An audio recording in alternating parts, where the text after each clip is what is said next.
masana bwino ndine Nesta the Black Teacher. Nthawi padakali pano ku Tehran kumeneko ndi 1:30 masana. 1:30 masana ku Tehran ndiye kuti kwangotsala 6 hours ndi 30 minutes kuti ikwane 8 koloko 8 pm ya madzulo imene Donald Trump wachenjeza kuti ndi nthawi yomwe deadline ikwane yoti Irani ivomereze zimene America ikufuna kupandapo. Donald Trump akubwera kuzayamba kupanga attack Iran 8 koloko pm Eastern Time. Ndiye padakali pano nthawi ku Tehran ndi 1:30 masana. Ma updates akuti chani padakali pano. Tiyambire ku Israeli. Dziko la Israeli lachenjeza anthu aku Irani, nzika za dziko la Irani kuti zisakwere kapena kuyenda maulendo apa treni lero. Tikudziwa zoti zina zimene Donald Trump wachenjeza ndizonena kuti akhala akupulitsa ma bridge. Ndiye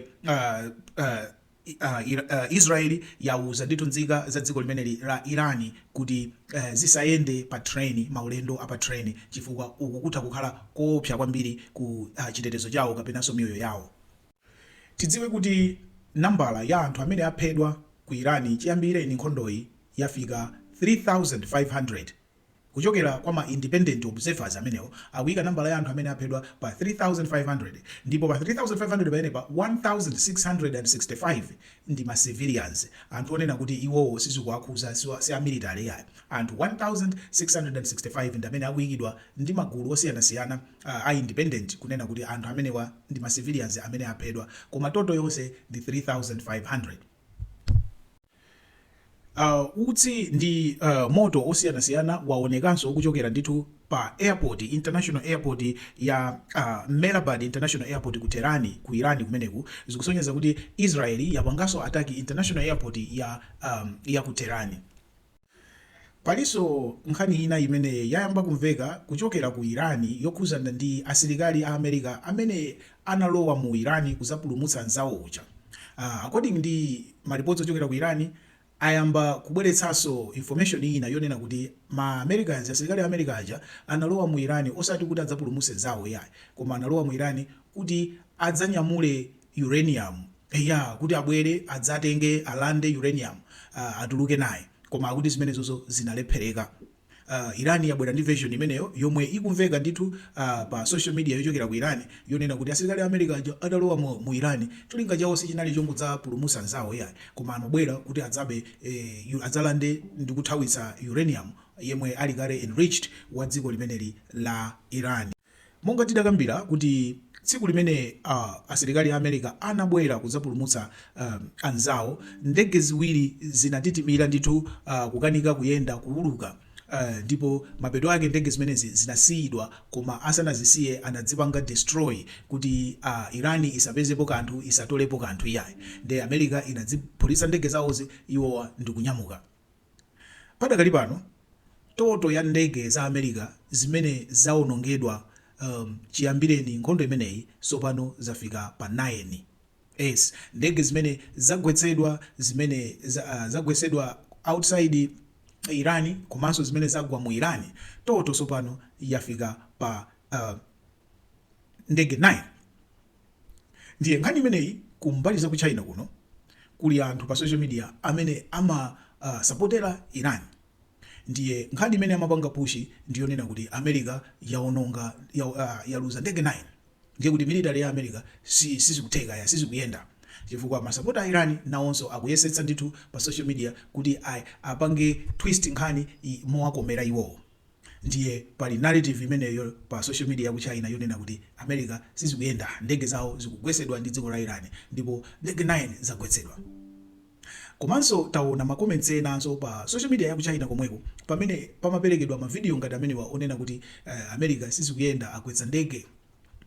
Ena abweranso ndikuyipanga spin kunena kuti ngati American military yalolera kutumiza asilikali onsewa kuononga ndege za mtengo wapatali ngati zimenezi, ndicho linga chokangopulumutsa asilikali zawo mmodzi kuti amtenge abwerere naye ku nyumba atavulala kaleso, ndiye kuti American military ndi yabwino kwambiri, ndipo it's worth kugwira ntchito mu American military chifukwa amakulemekeza. Izi zizikukambidwa chifukwa chonena kuti kuli ma incidents amene asilikali amaiko ena zawo atavulala amatha kumusiya ngati collateral damage. Aliso ndithu ndi malamulo amene amauza msilikali kuti ngati wagwidwa akufuna kugwidwa ndi yachiwembu angodzipha akupange suicide adziphulise eka. Enanso aliso ndi malamulo amene komanda amatha kuphulisa msilikali wake ndi kumusiya chifukwa ngati zinthu zavuta. Ndiye iwo akuyang'ana pamene paponena kuti msilikali anali atafulala ndipo anali atatsala yekha behind enemy lines, koma America yabwererabe kulolera kukaononga ndege zambiri ndi kumpulumutsa zawo mmodzi. Imeneyo kwa iwo wakuona kuti ndi chinthu chabwino. Ndiye zinatipatsa chidwi powerenga makoments amenewa chifukwa zinaoneka kuti amene amapanga mavideo amafuna kuyipitsa, komano anthu makoments muja ayipanga twist ndi kunena kuti izi ndiye zabwino. Pomalizira timalizire ndi kunena kuti sopano ndege imene inagwesedwa yomwe idanyamula mapilot awiri amenewa ya F-15 kodi idagwesedwa bwanji. Maripoti atuluka sopano kuti ndege imeneyi inagwesedwa ndi bazuka ndithu yonyamula papewa. Pali ma ataki awiri amene amayika chiopsezo pa ndege. Ataki yoyamba ndi yogwiritsa ntchito radar system ya kupanga scan ndi kuona ndege ndi kuipanga target kuyiphulisa. Imene radar system imeneyi ku Iran padakali pano idawonongedwa kulibe. Ndiye imene inagwiritsidwa ntchito ndi yonyamula bazuka papewa ndithu mobile nkuyang'ana ndege ndi kuphulisa. Missile imeneyi imakhala ndi infrared yomwe imatsatira hiti yomwe imatuluka kuma exhaust ya ndege aja. Fighter jet ija ikamauluka imakhala ndi ma exhaust amene kumatuluka hiti chachikulu. Ndiye awawa akatenga bomba lija limakhala ndithu ndi masensa yake amatsatira kumene hiti imene ija ikutuluka. Ndiye ndege ija ikati yakhota bomba liso limakhota chifukwa limakhala likusatira kuma exhaust kumene kukutuluka hiti kuja.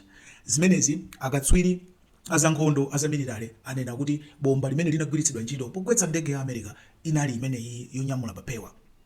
Ndipo sizikudziwika kuti ma missiles amenewa Iran yawatenga kuti apasidwa kapena apanga produce okha, koma akandithu ndikoyamba kuti Iran igwiritse ntchito mabomba amenewa ndi kukwanitsa ndithu kugwetsa ndege za America. Ndilekezere pamene pamasana ano, ndine Nesta the Black Teacher, tidikirirabe kuti tione kuti 8 koloko madzulo ano Donald Trump achita zotani ku Iran. Zikomo kwambiri.